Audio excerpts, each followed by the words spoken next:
During this time of lockdown, many of us lucky enough to have gardens have found them to be somewhat of a sanctuary, providing great solace during the strange times in which we find ourselves. Here at Messum Studio, we are fortunate to be surrounded by the extensive and beautiful grounds of Lord's Wood in the Marlow countryside, which are at their best as we move from spring into summer.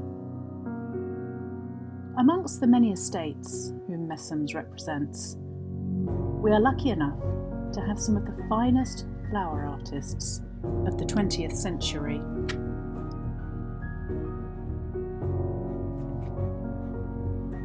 Few things are as beautiful as flowers, so it is no wonder that they have attracted the attention of artists from ancient times to the present. Beyond sheer beauty, flowers also provide rich opportunities to play with colour and form. Many artists have been so enchanted by the essence of flowering plants that they have devoted a large portion of their lives to capturing their images on canvas.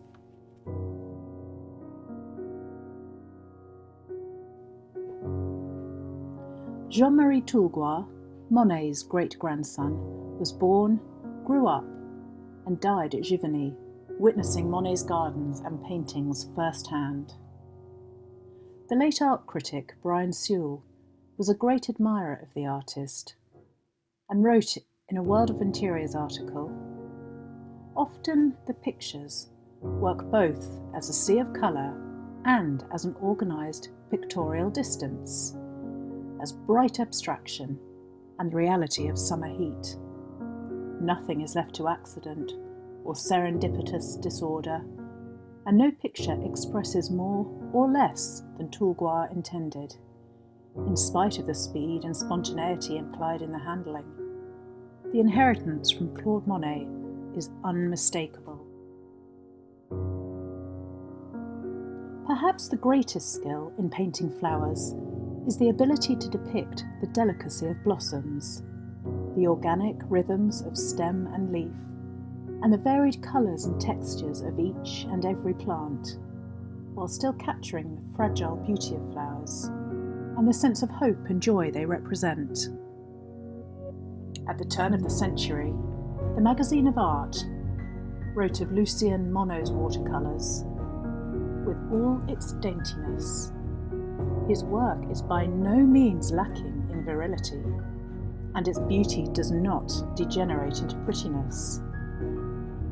They have all that delicate charm that we associate with the work of the Frenchmen of the 1700s, and Lucien Monod has much of their grace. They would make delightful ornaments for a boudoir wall, and they are fresh and light and airy, things that do not fatigue the brain with their depth of feeling." Alongside John Miller's passion for art, spirituality was a central theme of both his life and his work. Having considered at one time becoming a monk, he was a committed Third Order Franciscan, and in the early 90s became a lay canon of Truro Cathedral. The artist developed a personal symbolism during this period, in which the sun became a symbol for the renewal of life.